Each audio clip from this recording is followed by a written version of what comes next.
This is the knockout artist, Chris Hero, and if you're looking for some true heel heat, you better listen to the boys.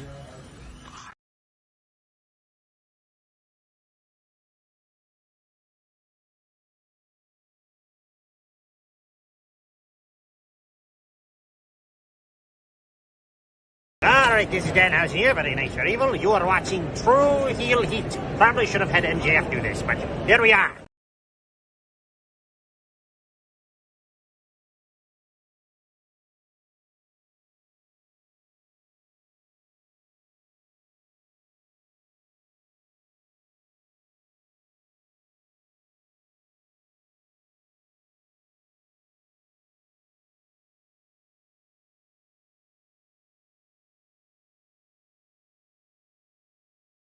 Welcome to True Heel Heat, the place where we use insider terms because we think we know what the fuck we're talking about, even though we don't. My name's Maxwell Jacob Friedman, and I'm better than you, and you know it.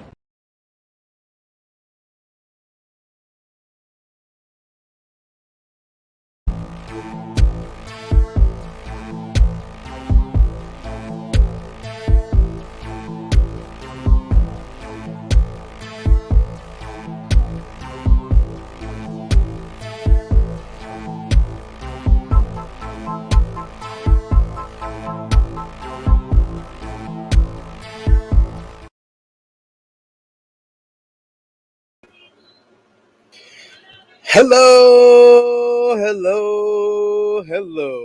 It is me, your True Heel Phenom, SP3.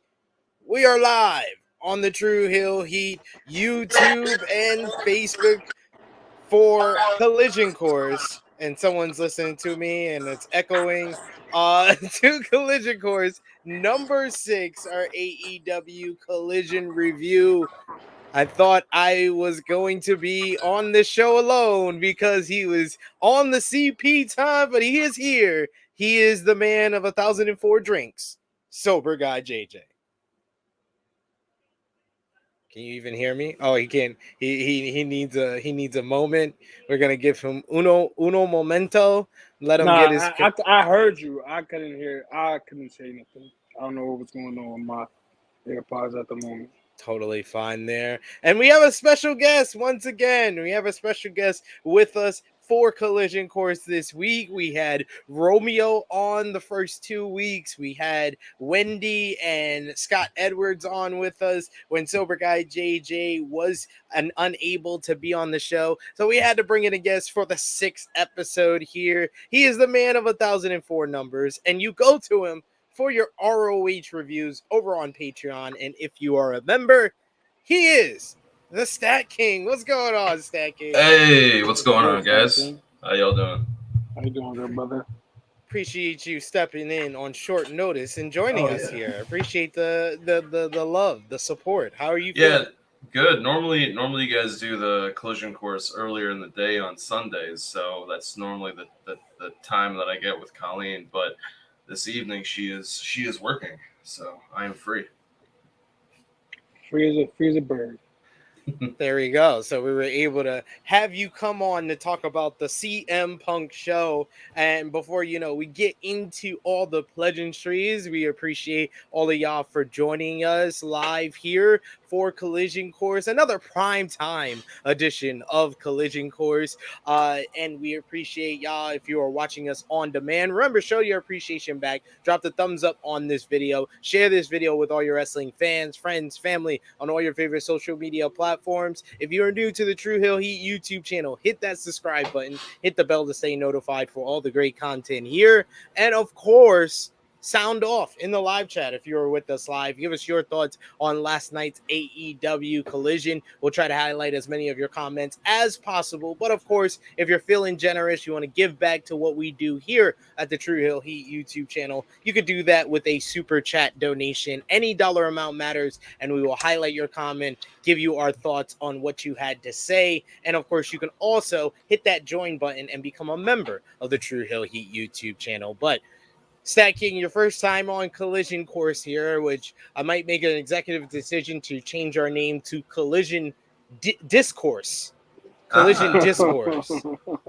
Because my good friend Jeremy Lambert pointed out to me today that a lot of shows are AEW Collision reviews that are called Collision Course, but no one is Collision Discourse. So, oh man, really? Damn. I have to make the executive change. Might have to make that change there. But Stat King, your first time on with us here. What have been your overall thoughts 6 weeks in on AEW Collision? I've really enjoyed it just because it's kind of funny because, Dynamite's supposed to be the AEW in general is supposed to be the alternative to WWE, and Collision seems like the alternative to Dynamite, where it's slower paced. You get more match time. You get a little bit more time to develop and show some character development, things like that.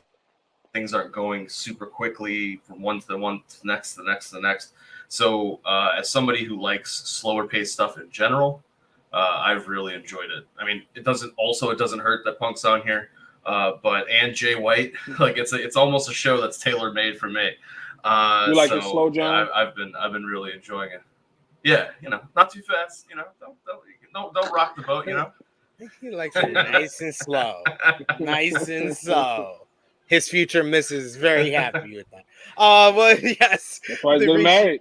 Exactly. That's why he's getting married. That's why these men gonna jump the broom or whatever the sayings are. Yes, but yeah, sound off in the live chat. We love hearing from y'all. We got Hassan in the chat. He was here early saying let's roll up. We got Frantic World who says what's up SP3, Sober Guy JJ in chat. We got Sir Mac from the Smart Psychology podcast saying what's up fellas, what's going on, good brother.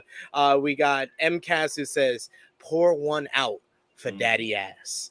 Pour one out of your ass, man. Sad out here. Sad out here. Frantic World saying, what's up, Stat King? We got Mike, one Mike Nation who says, what's up, True Hill Heat fam? We got MCAS on the count here who says, on the road to 8K, only 80 more subs away. Yes. We're just closing in less than 80 subs away. So hit that subscribe button if you haven't already. Tell a friend to subscribe already so we can hit that 8K milestone. I see Ace here in the chat with us. Appreciate y'all joining us for this prime time edition of Collision Discourse here. Sober Guy JJ. Don't mean to interrupt. Before you go further, I just want to say those other shows may be named Collision Course, but I don't know if I'm revealing too much, but they're not going to have a really great theme song as created by yours truly. I've already sent the track to Romeo. He's working on the video. There we go. There you see, he's giving you the tidbits. Why you got to follow along and come back every Sunday for Collision Course. Sober Guy JJ.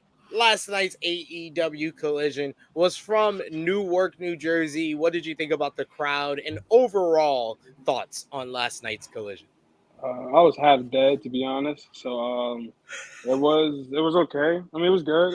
It's probably the weakest one so far. The crowd was on fire. So kudos to the ass of the United States, New Jersey.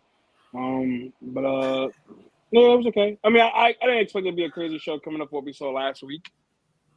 Sometimes they like to let us down a little easy, but it was watchable. Nothing really to brag about this year. I mean, this week. For anyone watching from New Jersey. Words and opinions of Sober Guy JJ do not necessarily reflect those of True Hill Heat, its viewers, or affiliates. I mean, it's New Jersey, so I'm sure it's not even a lot of people in that state, let alone watching this. So we'll be fine. I mean, you live like right across the border. It's an hour and a half. It's enough time to be away from that job.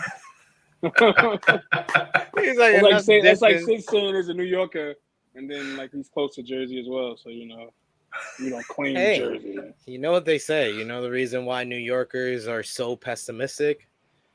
It's because they know the light at the end of the light at the end of the tunnel is New Jersey. So But yes, enough Jersey slander, Jersey jokes here. We do got a couple more comments here in the chat. We got Ace who says Ricky Starks is all about winning by any means. We got MCAS who says heard it was a WWE crowd, a lot of LA Knight love there. He was getting love in Boston as well. We got one Mike Nation who says being from Jersey and was in the crowd. I agree with that disclaimer. What's that, King? What was your overall thoughts on last night's episode and the crowd in Newark? I think the crowd was pretty good. Collision is, I don't know how they've pulled it off, but somehow Collision has had really hot crowds every single week. And it's Saturday, man, and that's why. Yeah, for Saturday, it's I don't know. It's kind of surprising. Like you think during the week people would be hyped for wrestling, and maybe on Saturdays be a little bit less, but the crowd has energy, keeps energy. Maybe also, I guess the Ring of Honor tapes beforehand. It's about an hour long, and then Collision is an hour, so they're able to keep that energy up. But really, really good job for the site selection so far for where Collision has been going. But show-wise, I thought it was pretty good. I thought like they moved stories along, they developed some new things, we got some new wrinkles. I thought they as a show to come out of the Owen and out of that incredible tag match from last week, I think JJ hit it on the head where it's just we're now back to a building episode. It doesn't have to be super crazy, but we're gonna get the job done. Yeah, what I like to call a maintenance episode, where you had the big show last week. Now we're going to set things up for when's our next blow off, whether that's a pay-per-view, whether that's another big episode of Collision. That's what last night's episode felt like. And it started off once again with the opening promos. We heard from Max Caster, Anthony Bowens, and Daddy Ass of the Acclaimed, said they're ready for their AEW Trios Championship matchup and take the titles in New Jersey. We heard from Darius Martin and Action Andretti, said they're going to beat Bullet Club Gold. We had Bullet Club Gold said they're going to rebound from their loss last week. And we also had Ricky Starks pulling up in a nice old car and said that he's ready for Collision tonight. So what have you thought overall about these opening promos, and what did you think about this week's selection for the start of Collision, Stacking? It's a great throwback. It is just like it's something different, and sometimes something different can be bad, but in other times it can be really good. And in this case, it's really good because it just sets the tone for the show before anybody comes out, before anything happens. It just sets the tone for the show, helps reinforce the matches that we're going to see. If you forgot anything that any match that could happen or is on the card, you get an immediate reminder, and you just get to go into the episode knowing what the roadmap is. So I think it's a smart decision. Yeah, it's like a quick little reminder of what's going on during the landscape here on Collision. I like how it's been panning out so far. And with Ricky arriving at the building, he showed up for our opening segment. Tony Schiavone brought him out to the ring, and Ricky had an extravagant entrance. He had his Owen Hart belt. He had his nice little Prada bag. He had about 30 seconds of fucking pyro. They spend a bill on this pyro, man. Cody Rhodes was blushing seeing this pyro here. The fans tell him that he deserves it. So Newark are very big fans of Ricky Starks, it seems, and he certainly agrees. He says, talking about the bag, and he says, I know you guys are wondering what's in the bag, and he says nothing's in it. I just wanted to show it off what I treated myself to after I won the Owen last week. It's a nice little Prada bag. As for the controversial ending, he says that it isn't about how many he won, but how he won. It's about how many he won. and anyone in his Prada shoes would do the same thing. It's by any means necessary. So talk to him about how stylish he is. Talk to him about how good he is. He says that he doesn't want to be a pillar because he stands by himself. He says those pillars haven't won any Owens, have they? And this brings out CM Punk. Punk comes out to no music, just stomps his way to the ring, and he says this is Stark's celebration, and he says he is only really mad at himself. He said he cheated some people before, and so has everyone else. He says maybe if the New Jersey Devils did it before, they could have made it out of the first round. That was Punk responding to some boos he heard from the Newark crowd, of course. Punk says that he can live with the win, but he says that he said he can live with that loss, but can Ricky live with that win? He says that he beat CM Punk, but does he know if he can beat CM Punk without actually cheating? And Ricky responds after CM Punk looks like he's going up the ramp to leave. He says that his bag is about as empty as the one that Punk's been carrying around. And that brings CM Punk back to the ring. He says he is the real world champion and he carries that bag around for a reason. And this brings out our TNT champion, Christian Cage and Luchasaurus, to interrupt. They says they are contractually obligated to be here as champion, but this is taking way too long. He says Christian doesn't want to be in New Jersey longer than he has to be. He says that, and by the way, CM Punk, what type of man walks around with a championship he didn't even win? I already know the answer to that. Guys, we need you to speed this up. But at this point, this brings out Darby Allin to interrupt. And Darby promises to become the new face of TNT at All Out when he beats whoever is the TNT champion. He also calls out Ricky for bringing up the pillars. He says that he doesn't like that term. He views everyone as a pillar who's helping this company, including his good friend CM Punk. And he says for tonight, he suggests let's have a tag team match. Christian, you don't wrestle anymore, so give me the TNT champion. Give me Ricky Starks versus me and CM Punk. Christian takes that as basically a bluff, and he takes the challenge and he accepts. So it's made for later tonight. CM Punk and Darby Allin versus Christian Cage and Ricky Starks. This felt like a WWE style promo, but because we don't get it so often in AEW, when they do it, it feels like a breath of fresh air. It feels very new and very different when they do these promos. And I do like a promo that sets up a main event. You don't always have to give us the whole entire lineup like AEW usually does. Right. It is nice to go in and have some unpredictability about what the lineup is and that matches can be made on the fly like it was here. So all in all, I think this segment accomplished a lot. You got Ricky Starks, kind of presenting himself as a main event heel,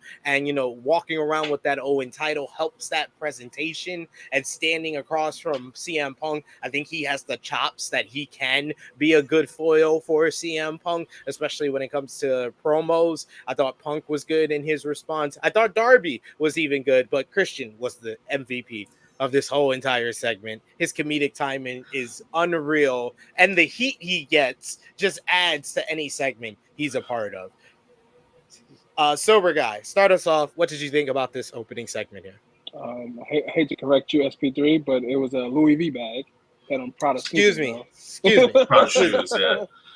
But as like you said, it felt like a WWE style promo. But again, it fit the moment because we obviously wanted to see what Ricky had to say following his actions in the Owen Hart final. So I felt like that worked out. Him coming out, that whole segment, even with the pyro, made him seem like important. I felt like that was a rib with the Cody shit because they're really close. So that definitely gave me like a Cody rib vibe. Punk is such a fucking crybaby. Punk is a face, and yet he always gets baited to insulting the fans when they start booing him. Stop crying, bro.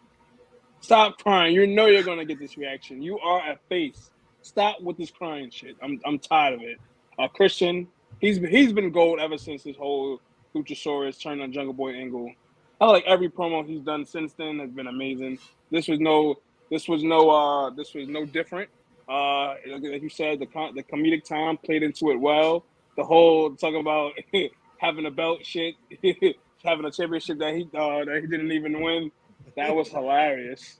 And honestly, I'm okay with seeing Christian and Darby like feud until All Out. I'm actually kind of surprised they even did that stipulation, having whoever wins gets a TNT title shot at All Out. Like they still don't have All In, but whatever. But yes, it was a good way to set up the beginning of the show. Darby, I'm starting to like really not care about Darby, for being honest. But yeah, I just figured out what they're doing at All In. It's easy. It's obvious. They're doing Christian and Luchasaurus versus Sting and Darby at All In.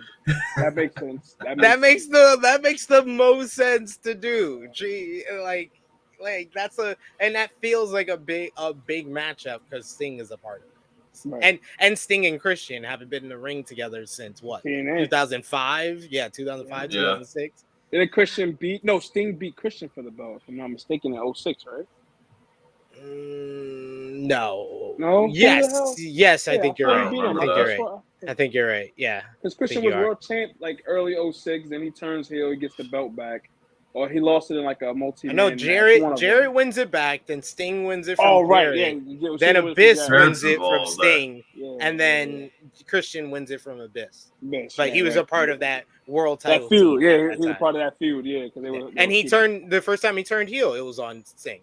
Right, that's where I got confused at. Yes, he turned heel on Sting, right? Stat King, what did you think about this opening segment here? One thing I've definitely appreciated about Collision is it comes across as kind of like a land of talkers, like just a land of good talkers. And when you have somebody like Ricky Starks, like as much as people have loved Ricky as a face, he's just like naturally so good at being a heel. And it's just it comes across like effortless. And when things come across as effortless, it just makes it so much better.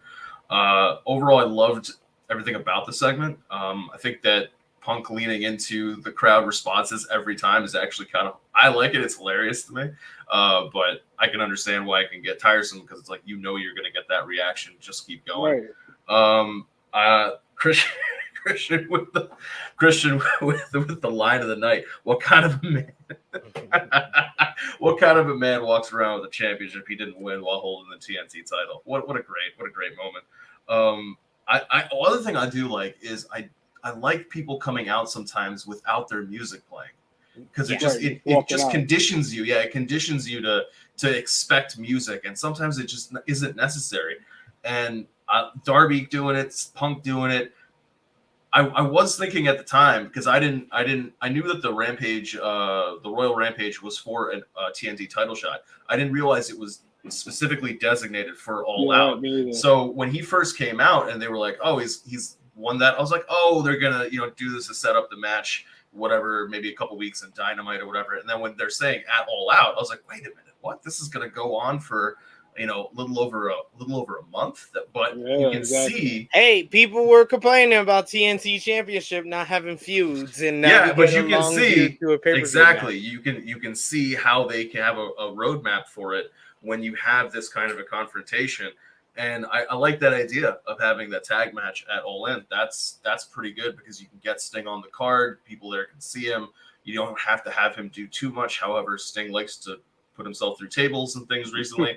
So you never know what's going to happen, even though you can tell the guy to take it easy. But this was overall a good segment that definitely set up Ricky as that main event level heel on Collision.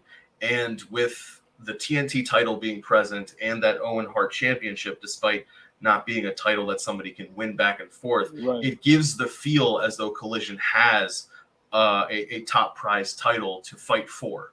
Whether it's the Owen, like you could put the Owen as a representation on the line in a future match, and you also have that TNT title. So I think they did a good job, especially aligning the two of them to give Collision that kind of a top level title feel.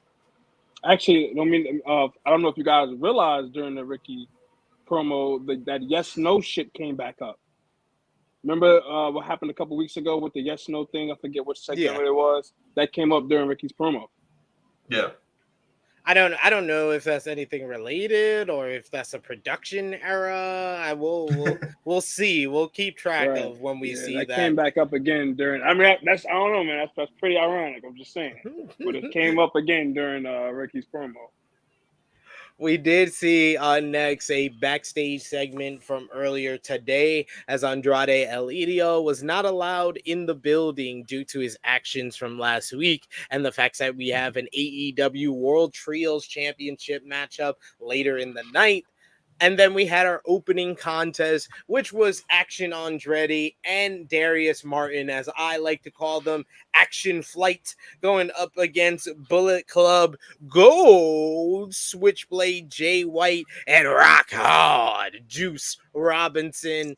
This was a nice little opportunity for a rebound for Bullet Club Gold, but they were facing a lot faster of opponents than they faced last week, a lot more high flying, a totally different style from FTR. So they had a little trouble with these guys, keeping them on their back foot, but eventually Bullet Club Gold and kind of the cohesion that we were talking about in the best 2 out of 3 falls, that kind of panned out in the end, where they really had a dominant ending to this matchup where it was clear they were the better team. A barrage of double teams ending with Juice hitting the forward DDT, followed by Switchblade hitting the Blade Runner. 1, 2, 3, pinning Action Andretti. 10 minutes, 18 seconds. Bullet Club Gold back on the winning ways, and we will see if that will continue as they continue. We have Action Andretti, Action Flight, an opportunity to get some revenge, as it was announced later in the night that next week on Collision it will be a trios matchup. First time Juice Robinson and the Guns of Bullet Club Gold will team up together in 6-man tag team action against AAA Mega Champion El Hijo del Vikingo, Action Andretti, and Darius Martin. Sober Guy JJ, what did you think about this tag team matchup here to open things up? I thought it was a good matchup. It was a good match. It was a good match to open the show. Crowd was again still hot for it, showcasing Action Flight as you called them. Obviously we knew who were winning going in. They're coming off of a loss last week. They're trying to keep the Bang Bang Gang strong. Sounds crazy, but Bang Gang, come on, man, get with the program. Good match nonetheless. Good opener. Nothing spectacular, but still very fun. A very fun opener for Collision for sure. Stat King. Yeah, I liked the match. They gave him a lot of time. It went about 10 minutes long, so that was good. You give these guys the ability to sink into the match and tell a good story. I like the Guns being ringside is just great because you can get those ass boy chants no matter what happens, and they're starting to you're starting to see the leadership of Jay White in that before they would have gotten upset at the crowd and so on and so forth, and now they're kind of more like head in the game, stay focused, and that's really what they've kind of needed is a leader, a mentor on screen to help develop them to get to that next level. I'm not the biggest fan of Action Flight, more because Action Andretti just doesn't really do much for me, but I at least know with Darius, his brother's somewhere in the wings healing up, so that one of them can get injured when they reunite. Right. Jesus. Come listen, on. I mean, he's telling the truth. Death, taxes, and one member of Top Flight being injured. Jesus, guys, what are we doing? Truth, man. They go out there. They literally go out there and break a leg. Like that's what they do. Yeah, literally. That's their thing. I mean, when you think about it, man, Dante's not having a great 2023. First, he gets injured, then he loses Sky Blue to Kyle Fletcher. A broken leg and a broken heart. Oh my God. What a way to have a storyline though when they come back. You could easily do some reference it, Top Flight and Aussie Open for those ROH titles. Yeah, there you go. With Sky Blue in the middle. Let's go. We giving you content, Tony. You watching, Tony? Sky Blue on a pole match. Oh my God! That sounds like OnlyFans content. Sky Blue on the pole. I said that just to tee up JJ. But so, this was a fun opener. My only thing was it felt as though, and I don't know, maybe you guys felt the same, but it felt like at the end with the post match beatdown that the crowd was kind of waiting for someone to come out to help them or something. Like and even the music playing and everything, something was off there. But we'll talk about Andrade later, I'm sure, because of that ladder match announcement. But this was a good opener. Yeah, I did notice that. I did feel like someone was supposed to come out, whether it's FTR or somebody else. But hey, I mean, sometimes weird stuff like that happens on. I mean, these to shows. be honest, I would rather would have seen FTR come out than that promo they cut. Good lord! But anyway, gotta continue. We got a quick look back at Willow Nightingale winning the Women's Owen Hart Foundation tournament last week and then losing to Athena at Death Before Dishonor because ROH hates having happy endings. It hates happy endings. Clearly. It's like the fucking evil queen on Once Upon a Time and shit. Athena and Willow Nightingale, definitely go out of your way to watch it. Have you watched it yet, Stacking? Actually, my plan was this evening to watch the rest of Death Before Dishonor so I can do the review sometime this week. Do it, sir. Do it. Go out of your way to fucking amazing. Athena and Willow Nightingale, one of the best women's matches of the year. Any comments, Sober Guy? Obviously, you know me, how I feel about women's wrestling these days, so I was thoroughly entertained. Definitely the wrong person won. I felt like once they made it the main event, I'm like, oh shit, Willow's definitely winning this. This is gonna be her moment. Wrong. I was like, why? You never great get match. those Great moments match. back. Man, Willow's like Cody. She's like the female Cody out here. She's gonna finish the story at WrestleMania week. Final battle. She's gonna finally finish the story. Next we had Miro the Redeemer come out for singles competition, but we got a little twist to the last two times we've seen Miro in competition. This time he's facing Nick Camarado, so more of a guy that can keep up with his size and strength. And Camarado not only did that, but he jumped him from behind on the stage during his entrance, sent him into the steel steps. Some shoulders in the corner had Miro in trouble as the match officially starts, but Miro avoids a charge into the corner, hits the jumping Mashka kick, then sets up game over. And still, despite jumping him from behind, Miro gets the win in 1 minute and 26 seconds. The Miro is just a beast. Nick Camarado, I thought despite him losing in 1 minute 26 seconds, that's probably as good as you could look in 1 minute if you're losing in 1 minute 26 seconds. Sober Guy JJ, what did you think? I mean, just keep having Miro run through everybody. Pause. I mean, just keep doing it. Just keep beating all these atheists up. It's great to see. Yeah. How you get that? How you jump him? You big as hell too, pause, and then you attack, and then he still beats your ass in like a minute. Like, what are we doing here? It's looking like you go from Street Fighter. Crazy, bro. Crazy, bro. I'm loving this Miro thing, but this can only go for so long. They gotta do something soon, very soon, because this is not good. This can't be the thing they do for the next couple of months with Miro and Collision. I want to see him in a feud. You're right. You're definitely right. Stacking. As someone who's seen a lot of Nick Camarado matches because of Dark and Elevation, it was nice to see him get a moment of shine on the cable television. on cable television, but this was good because it shows just how powerful Miro is. Like, you getting him in the ring with somebody close to his size and just keeps winning. But I definitely agree with JJ. This has got to go somewhere, like where he can't just and you think about dirt sheet stuff and all that kind of thing of Tony gave Miro storyline ideas that we can bring you back and do this, we can bring you back and do that, and Miro kept saying no. But this time, whatever Tony said or whatever was pitched, either by him or to him, he said, I'll do it. So there's got to be something, some kind of a feud, some kind of a story around the corner. We just got to see what it is.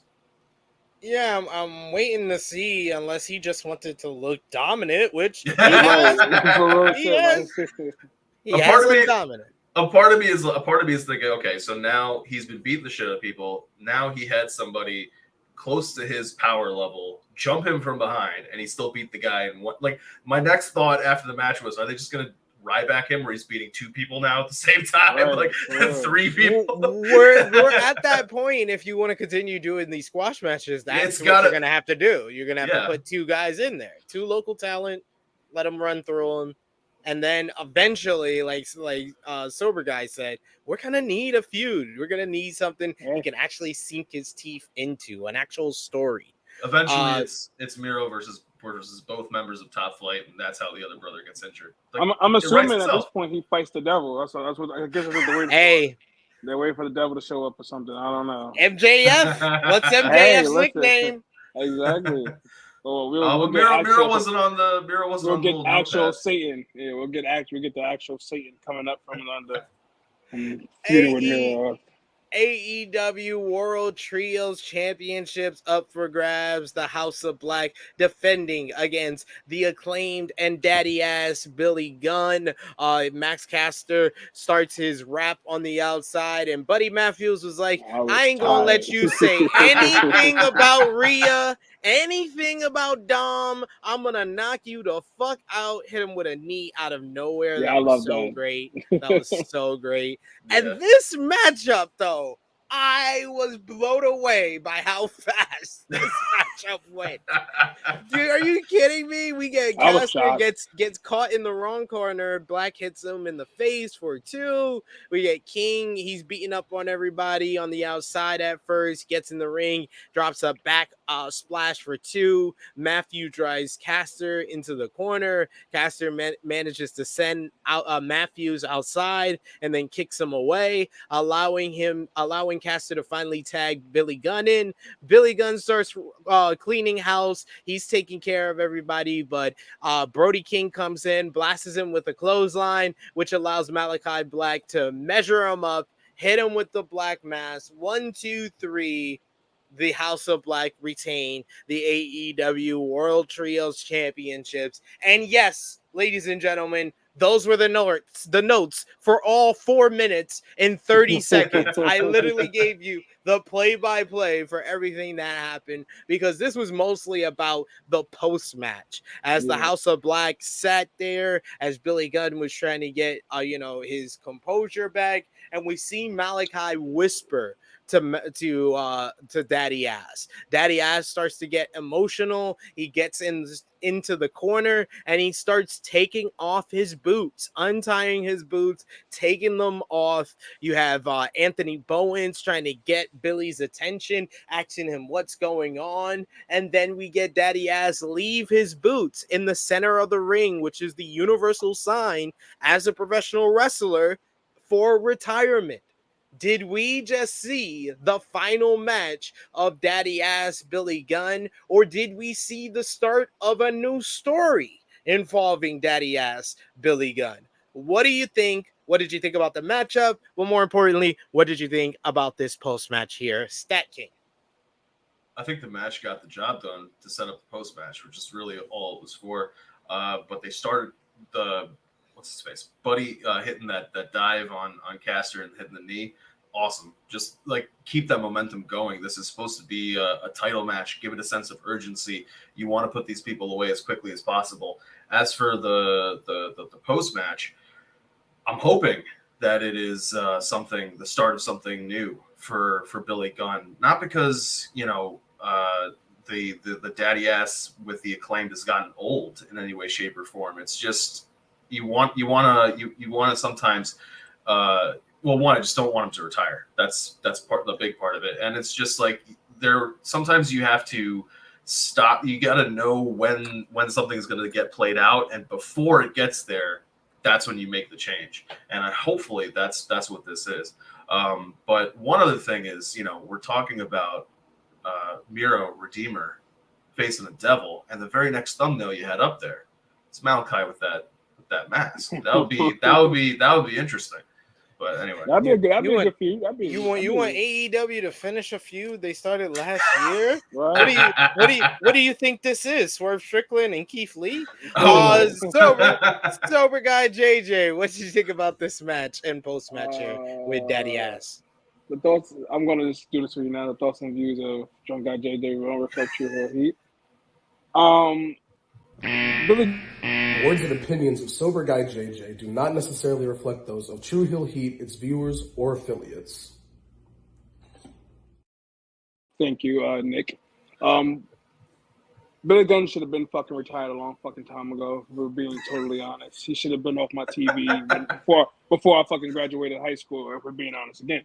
As for the Acclaim shit, I am over this Acclaim shit. Why in the fuck did they have another title match to begin with is beyond me. Thank God they got their asses whooped in 4 minutes. I prayed. Even you can tell after he put his boots down, this is going to lead to some other bullshit I don't care for. So this is not the full. They're probably going to regroup at like a gay strip club or something and figure out what's going to happen with the group. As for I don't care. I think that deserves another one of them. Words and opinions of sober guy JJ do not necessarily reflect those of True Heel Heat, its viewers, or affiliates. As for this, I don't know what they do with Billy Gunn. What does he turn on him? Would they see the light and have a redemption story too and they beat House of Black? They better not even think about having that Queen beat House of Black any way, shape, or form. I don't care. I mean, as the baby faces, you have to eventually give them their win back, and they've been dominated pretty much. Like the matchup at Double or Nothing went a considerable amount of time, but this match went 4 minutes and basically ended in the same exact way as Double or Nothing, where Billy got caught into the ring and took advantage of his old ass and got caught with the black mask. In hindsight, I guess I could see what they're trying to do. Like, obviously, Billy, I guess he's coming to, maybe Malachi said, you fucking loser. Don't ever ask for another title match. It probably got to him at the moment, and he's like, damn, maybe I'm too old now. I can't do this. My sons are doing better than me right now. It's time to go. But I can't even get my dick up all the time. Right. My ass is all I got left. Pause. You know, it's like so many asses, so little time. So I don't know, man. I feel like just let him work backstage or something. I mean, I hope they don't drag this out. God help me. I'm so over this Acclaim crap. I'm sorry. It's crazy how fast that the fad of the Acclaim ran out. Yeah. Like it feels like less than a year that they were the hottest thing in AEW, and it just ran out, especially after they lost to the Ass Boys. But yeah, this time last year. Yeah, it was all we were there. We were all there, all out. We were all there. We saw it firsthand. All right, next up, we got the AEW World Tag Team Champions, FTR, coming out for an interview. Remember, guys, keep sounding off in the live chat, and you can also send a super chat donation. It helps us out. We're a self-funded channel, so the best way to help out the people that you see on screen here is with that super chat donation. Remember that, guys. AEW World Tag Team Champions, FTR. Man, it gets worse. Coming out to the ring here to discuss their championship matchup next week on Collision against MJF and Adam Cole. They have unfinished business with a bunch of particular teams, they say. They have unfinished business with Aussie Open, with the Young Bucks, with the Acclaimed. But first, they have to deal with these two. Wheeler gets that the fans like MJF and Adam Cole at the moment. And boy, oh boy, did this newer crowd love MJF and Adam Cole, booing FTR. But he has firsthand experience dealing with MJF's lies. He tells Adam Cole that he cannot trust MJF.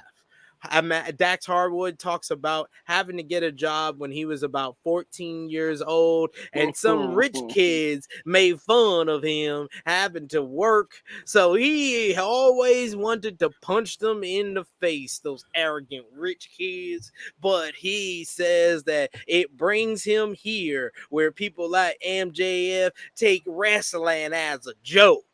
And that's when the fans take it as a joke and start chanting double clothesline. Before Harwood talks about how he doesn't like how much of a joke MJF and Cole make wrestling with all their skits and their dancing. He says next week Harwood is going to give them the beating he should have given those other kids. I thought that this was a good promo. I thought that they held their composure well against a very hostile crowd that did not even want to hear a word they had to say because they weren't MJF and Adam Cole. Sober guy JJ, I feel you have a difference of opinion. Let's just say it started off good. Cash, try to keep them on the upper end. And once Dax got the mic, oh my God, what was he even blabbing about? It was so fucking awful. And then the crowd, they just shit it all over. So it just made it even worse.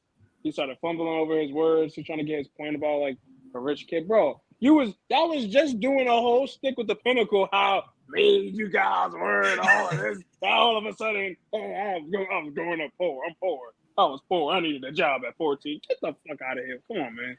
I ain't want to hear that. Next.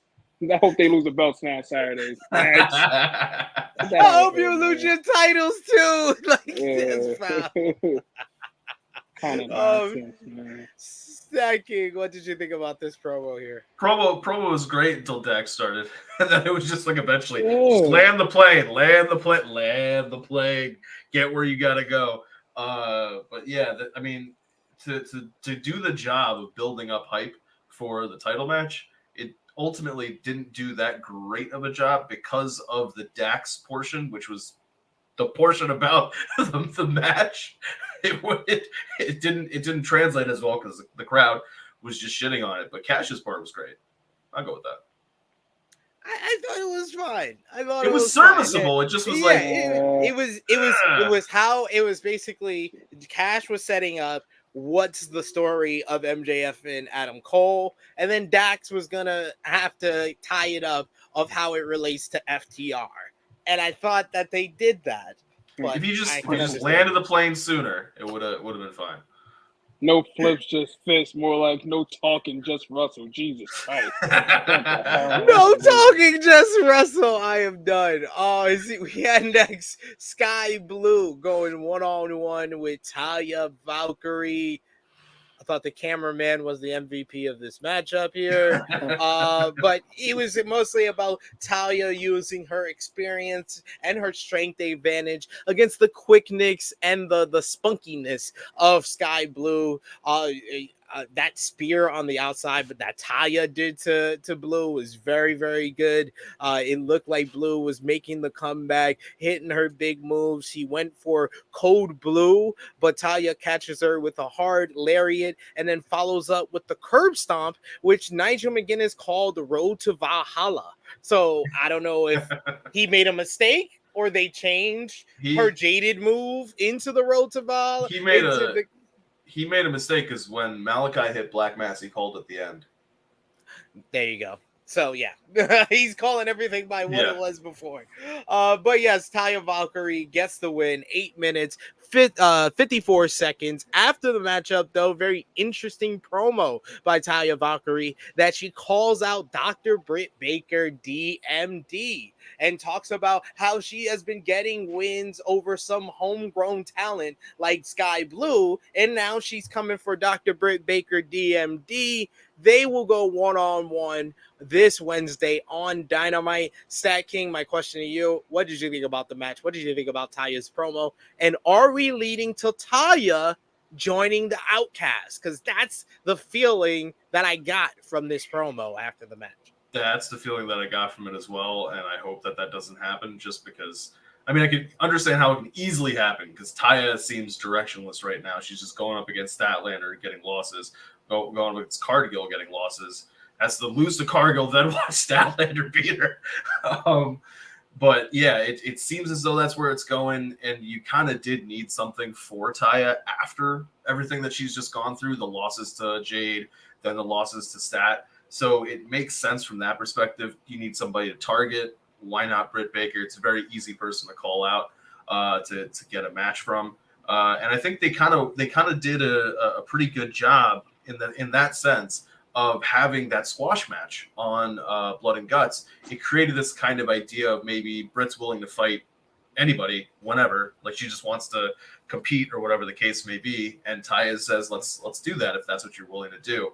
So great way to use the idea of throwing in a match just really quickly so that you have a women's match on the card and turning it into some kind of try to make something out of it. But for the match itself, I thought it was fine. It worked for what it needed to get done. Sky's Blue's been having great showings against people, which is really helpful for her to continue to develop and get that face time with the crowd and get people more and more behind her. I'm just wondering when No pun intended. I'm just wondering. Everybody wants to be behind Sky Blue. I mean, actually, as somebody who has quite literally stood behind her and shoulder to shoulder with her at the Warrior Wrestling for like the second half of one of their shows, yeah. But anyway, yeah. But it seems as though similar with Willow, but less so than for Sky. There seems to be this moment of when are you going to pull the trigger? When are you going to have her move up?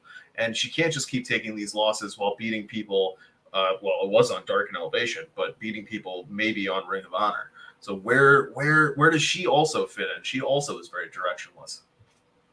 Yeah, I feel like honestly because she's become kind of like the workhorse of the AEW women's division, we've gotten to the point where I feel like, and the progression of Willow Nightingale kind of exceeding what people thought she would do this year. I think Willow should be the one to dethrone Tony for the AEW Women's World Championship, and now Sky should be the one who dethrones Athena for the ROH Women's World Championship. They did have a pretty good match, the two of them, Athena and Sky Blue, not too long ago. So yeah, I could see that as well.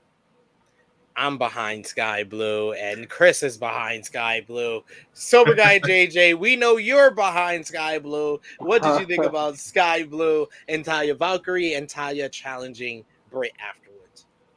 Sky's the limit for Sky Blue, you know. The match itself was solid. I don't want her to keep. I feel like it's like you said, they're directionless when it comes to I feel like these two. Like at this time, you were like it felt like they were building Sky Blue up to like become something, especially during when she ended up facing for the title. Yeah. So then losing to Taya, and then now Taya wants to face Britt out of nowhere. It's like I feel like they don't know what they're doing when it comes to the women feuds right now, which is also not a good thing when it's supposed to be basically one of the more important titles for AEW. I'm not saying it's not gonna be a good match, but it's like, what's next? Shit, what's next for either of them? Like what's next? It doesn't feel like we got that who's next up feeling in the women's division now. You don't at all. So, but solid match. Do we have like a timetable for Jamie or no? No. There's never been a timetable. They haven't even said what was wrong with her, really. Oh, they brought up the shoulder, but if that's what's really hurting her, I don't know. We shall see. They did announce a bunch of matchups for the next couple of weeks and Dynamite this Wednesday. We'll see the Blackpool Combat Club, John Moxley, Claudio Castagnoli versus the Lucha Bros, Penta El Zero Miedo and Rey Fenix versus the Best Friends, Trent Beretta and Chuck Taylor. We got Orange Cassidy versus AR Fox for the AEW International Championship. Darby Allin has another round against Swerve Strickland. Darby Allin is 2-0 against Swerve Strickland in AEW, and he's going to be looking for revenge after Swerve cost him the Blind Eliminator tournament with Orange Cassidy. And then finally, it's the dream match. It is Pac versus Gravity. Caden got his wish. Katie got It his goes down, ladies and gentlemen. It goes down this Wednesday on Dynamite. But not only that, next Saturday, Collision, AEW World Tag Team titles, FTR versus Adam Cole and MJF. Not only that, a ladder match for Andrade El Idio's match. It's Andrade El Idio versus Buddy Matthews after the absolute banger that they had on the first edition of Collision. How much are you looking forward to this ladder match next Saturday, Sober Guy? Well, I won't be watching live, but I am definitely looking forward to that match. That match should be insane. It's Andrade and Buddy, like, they're gonna freaking kill each other. I can't wait. Stacking? I'm definitely looking forward to it. I'm wondering if this is with everything, with the whole Rush's contract, and then Jose the assistant saying there's big news coming for Rush. I'm wondering if Andrade finally gets some fucking backup against the House of Black. Right. Where the fuck is Rush? Like, why are you not helping this man? Yeah, right. Yeah. This would be the perfect time, especially because that's a high profile match. Yeah, if only you guys hadn't stolen Rush's little brother's mask and then kicked him out to NXT, maybe he could have also come and help. He would have been helpful at this point. I'm just saying. We got Frantic Girl that says we behind Sky Blue, or hashtag we behind Sky Blue. Absolutely. Chris saying Sky Blue should be Athena for the ROH Women's Championship. We got Steven who says who's going to derail Statlander. I remember the days in AEW where I always knew who they were building up for each championship. And I just don't have that feeling anymore of of course we know it's Adam Cole and MJF is what they're leading to in the top program, but are in the AEW World Tag Team titles, are they going back to Bullet Club Gold when the Blind Eliminator guys first after they verse FTR? Are we going to get a new tag team into the mix? I just don't know what's going on with any of the titles except for right now the AEW World Championship and the TNT Championship. A part of me really is hoping that FTR mentioning the Young Bucks was not just a throwaway. Me too. Me too. I was like, all three of those matches, I want to see very much so. I want to see. I'll have to reconsider not going to All Out this year. That's what we're getting. Tony's like, I know I didn't give it to you last year. This year you're versing the Young Bucks at All Out. I know the FTR night. This is the All Out crew right here, actually. Yeah, it's exactly. The All Out crew here. We got a couple more comments I want to see here. Frantic World axing. Can someone explain this Pac and Gravity story? Well, basically, Frantic World, when Pac was in WWE, he was known as Adrian Neville, aka Neville, and his nickname was the man that Gravity forgot. Because he was, this great high flyer. He had the red arrow where he would basically stay in the air and do a whole bunch of flips before coming down on somebody. So the man that Gravity forgot is facing Gravity. On Dynamite. There are times where I'm like, Tony, you should not be allowed to book a wrestling company. And this is actually one of them. Like, why are you doing this? Right. Only Tony Khan would book something like that. Only Tony Khan. Finally, we had our main event that was made earlier in the night. Ricky Starks, the Owen Hart Foundation Men's Champion, teaming up with TNT champion Christian Cage to verse Darby Allin and CM Punk. This one got a bunch of time. I think it pretty much started at the 9:30 hour, so you knew it was going to get a bunch of time to really have this long, drawn out kind of tag team matchup here. And I like the interplay of the character. There was some great character work throughout this matchup here, whether it's Ricky and Christian not getting along, not being being able to decide who was the legal man to get into the ring, whether it was CM Punk kind of trying to get in Ricky Stark's head by doing his signature pose. They isolated Christian for a while there before they cut things off and then started isolating CM Punk on the heel side of things. Punk was isolated by both Christian Cage and Ricky Starks. Ricky Starks doing his signature rope walk posing. Christian isolating him and beating him down. They were double teaming him at certain points. Darby Allin was able to make the hot tag and come in. He was running wild for a bit there, but he went for a tope suicida on the outside, and Luchasaurus was just standing there. So it literally looked like Darby Allin did a tope suicida into a damn wall because that dude just bounced his whole body off of Luchasaurus. Great spot there.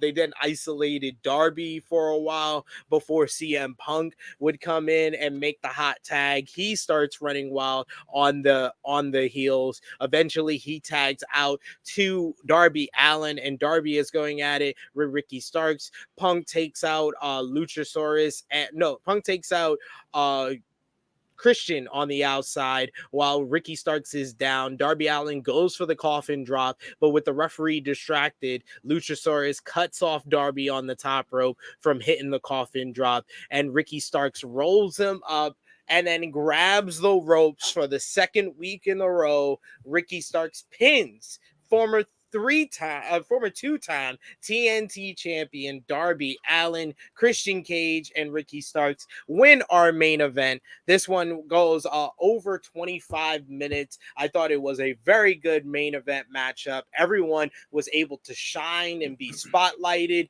and in the end, Ricky Starks' heel character once again shining, getting the win by any means necessary. Such a great job overall this whole show as far as establishing Ricky as a top heel on Collision. So I really enjoyed that one. Stat King, what did you think about the main event and the result here? Oh, I love this match. I loved everything about it. Everybody got a chance to shine, exactly like you're saying. And this is what I was talking about at the beginning. We were talking about, one of the things I've liked about Collision. It's giving matches time to breathe, giving people time to get different things in and be able to showcase their stuff. This was a great tag match, and they worked well. I mean, Darby and Punk are good at playing to crowds and getting sympathy. I mean, right now Punk's not getting a lot of that sympathy, but Darby is definitely one of those guys who does it very easily, and him being able to build up hot tags and then Punk being able to build up hot tags to Darby really enhanced the match. And you can only get that if you give matches time. So I loved this one. Christian got a chance to shine as well and just showcase why he's still so good at his age. And I loved that spot that you're talking about with Darby hitting Luchasaurus with the toe. It's just, you're right. It's like he fucking bounces off a wall. But this was a fun match. Love this main event, and Ricky winning again this time again with the rope pulling. It's a nice touch because Ricky's not coming across as, I hate it when people turn heel and immediately turn into chicken shit heels. That I don't like, and this doesn't have that feel. It's the arrogance and the confidence, but he's backing it up through any means necessary. And that is much better than just having like a traditional I run from everything kind of heel. So I love that differentiation of how they're approaching him being a heel. 100% agree with you there. Sober Guy, what did you think about the main event here and Ricky getting the win second week in a row? They're not fucking around clearly when it comes to Ricky now. I hope this continues. A very fun main event. They got a lot of time. Another main event getting a lot of time. I would love for us to not always get tag team matches closing Collision. That'd be great. But again, making Ricky look strong, playing into the Darby and Christian feud, heading into All Out. Punk just being Punk. Tag team main event closing Collision guy. But very fun main event. I enjoyed it very much. Like I said, got a lot of time. Ricky, like you said, the chicken shit heel thing would be kind of corny already, only because he just turned heel last week. So I love how they're gonna like buy their time into making him like an arrogant prick full blown. I don't know what he does next. I don't feel like they're gonna start have a Punk Ricky feud. I don't feel like that's where they're going. I could be wrong. I just feel like Punk has unfinished business. I still feel like we're getting him and MJF. The Joe thing, Joe thing's probably over with the way it seems. It's now we don't even care about it. Maybe they do end up having another match though before All Out in Chicago. I'm wondering if there's a very good reason as to why it's Juice and the Guns. It frees up Jay to potentially have a promo confrontation with Punk or just do something else that helps further Jay White and Punk. Yeah, I thought about that too when I saw that. Oh, he's not going to be having a match, so he's going to be doing something else next week. Yeah. I think Jay White and Punk is the long term. Oh yeah. I think Joe and Ricky is right now, and Jay is more long term. I think that after FTR is done with Better Than You, baby, I think they should go back to Bullet Club Gold. Do it in Wembley, do it in United Center, do it both shows, all in and all out. Like after that performance last week, why not? But yes, there's a lot of interesting things going on. We should also mention that Scorpio Sky was in the Skybox during the main event. Once again, watching Christian Cage and Luchasaurus, the TNT champion, keeping his eye on the TNT title scene. I will say that I've been always like I want to see Darby Allin in the main event scene. I will say his constant desire to go back after the TNT championship does elevate that title. Yes. So that is a good thing. And Scorpio Sky kind of keeping his eye on the title as well is making it feel like there's a lot of people gunning for the TNT championship, which helps out. Take a cue from that, WWE. How you build up your world heavyweight title is not Seth Rollins defending it against anybody. It's people actually wanting the title. It doesn't seem like that over on that show. Seems like that now with the TNT championship. And hopefully they continue with that because this title needs a bunch of rehab. I wonder if Scorpio tries to finagle his way and we get a triple threat at All Out. Could possibly do that, or say he just got next. Do like that. Could do that.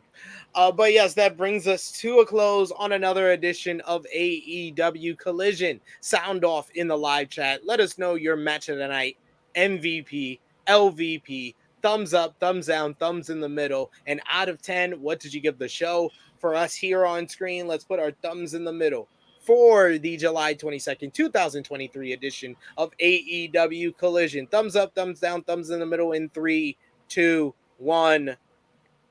Thumbs up across the board. Out of 10, Stat King, what did you give the show?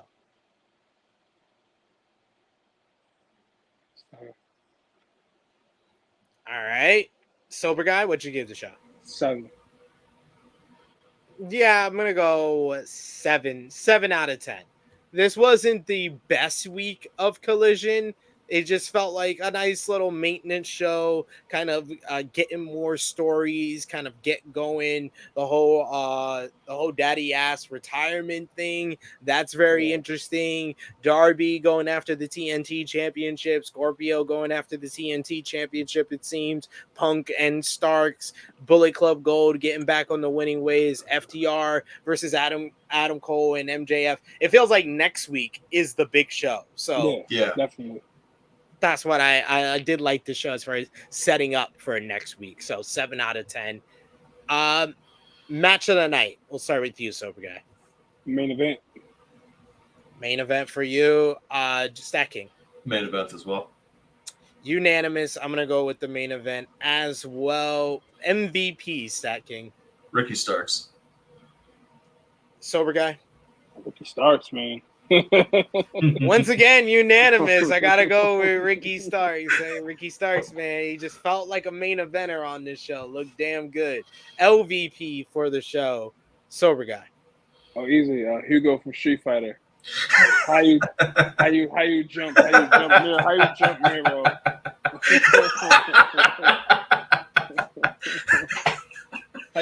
Miro? Get your ass beat. Get your ass beat in a minute. Nah. You done, son. Trash. Get him out of here. Get him out of here. Oh man, stacking. That's an easy one. Dax is also an easy one. Oh God, hell yeah. Good God, yes, thank you. But LVPs. but honestly, I want to give my LVP to Andrade because he had to get out of the building. Like he just walked into the building and they're like, no, sir, you gotta get the fuck out. And he was like, and the best part is he keeps asking, he goes, is this the way to the locker room? And they're like, no, this is the way to the exit. And he just keeps asking, is this the way to the locker room? Eventually they should have been like, yes, this is the way to the locker room. He should have been like, habla español. I don't understand what y'all saying. Or he's like, hey, is this the way to the locker room? They're like, yes. He goes, how do you know? But the other thing is, a part of me thought that it was just supposed to be a rib on Andrade backstage beating up Sammy. Like they were like, we can't have you backstage because you're gonna get into fights with people. You don't have a match tonight, so why are you here? Please leave. This is how Andrade would have told Andrade to leave the building. Why you so crazy? Take it easy. Take it easy. So yeah, I'll give Andrade my LVP. I'm gonna give my LVP to Daddy Ass, Billy Gunn. There's a lot of losers. Dude came in for a hot tag, took 2 moves, lost, and then wanted to retire. I mean, life comes at you fast. Life comes at you fast. You got to make a decision on the fly, and you decided to untie your boots. Plus, he walking around in his socks. He got to go home in those socks. And I got feet fungus. He got feet fungus walking around that dirty ass Newark, New Jersey building. Ugh. Yeah. LVP, obviously. But yes, that brings us to a close on another edition of Collision Discourse. I want to thank Stat King for joining us here on this another primetime edition here. Stat King, the floor is yours. Let the people know where they can follow you on social media, what you got going on, and where they can see some of your content. Well, you guys can catch me, as always, here on True Heel Heat Wrestling, popping in here and there on the YouTube channel. But you can catch me week in, week out on our Patreon channel on Review of Honor, where I break down everything that happens on Ring of Honor, everything that's interesting, at least. And you guys can catch me on True Heel Heat Sports. We're going to be kicking up the football stuff soon. Football season is coming back. I just finished a draft in a dynasty league not too long ago today. So football is kicking into steam. You know it. Thank you for joining us, good brother. Always love having you on here. Sober Guy, let the people know where they can follow you until next week. Follow your boy on Instagram, hacksaw_J_Duggan, Twitter, SoberGuyJJ. Sometimes I'm on Radio Row Superstars. Sometimes I'm on Elite Heat. Sometimes I'm on Collision Course. Well, we're about to change the name. Hey, you've been 5 out of 6, man. You can't that's a good record. That's 83%, man. You miss 100% of the shots you don't take. You're right. Yeah, man. Watch alongs. We do 24-hour watch parties like last night before I clocked out on SummerSlam. So yeah, True Heel Heat, beat your meat. We're everywhere. True Heel Heat, beat your meat. True Heel Heat, beat your meat. I said True Heel Heat, beat your meat. Follow me on the Twitter machine at TrueHeelSP3. Follow the gang, Facebook, Twitter, Instagram, and TikTok at True Heel Heat. So yes, that's all the great places you can support us, and check out all the great content we got on the channel right now. If you like AEW only content, check out AE Ramble episode 103 with myself and Jimmy Macaram reviewing AEW Dynamite Blood and Guts, the Blood and Guts match between the Golden Elite and Blackpool Combat Club. We break down all the action, so check that out. That's on demand right now. You could also check out our Dark Side of the Ring Season 4, Episode 7, Abdullah the Butcher, Legacy of Blood. You got some big-ass titties, yo. Jesus Christ. As soon as I saw that thumbnail again, I knew JJ was going to say something. I knew it. The words and opinions of Sober Guy JJ do not necessarily reflect those of True Heel Heat, its viewers, or affiliates. It's Dark Side of the Ring review with myself and Miss Oh, Chrissy man. Love. You can check out Miss Chrissy Love and Stephanie Hypes from earlier today, Serving Face and Heels, episode 28, talking about the latest in women's wrestling. And you can check out myself, Miss Chrissy Love, Top Guy JJ, and special guest Sat E. Nyangi of Wrestle Talk on True Hill Heat 235, talking about this week in wrestling with Blood and Guts, Slammiversary, Triple Mania, MJF Adam Cole, the Judgment Day replacing the Bloodline. We talk about it all, so check it out right now. But thank you so much to Stad King, Sober Guy. Thank you so much to all of you in the live chat. It is me, your True Hill Phenom SP3. This has been Collision Discourse number 6, reviewing AEW Collision from July 22nd, 2023. We are signing off until next time.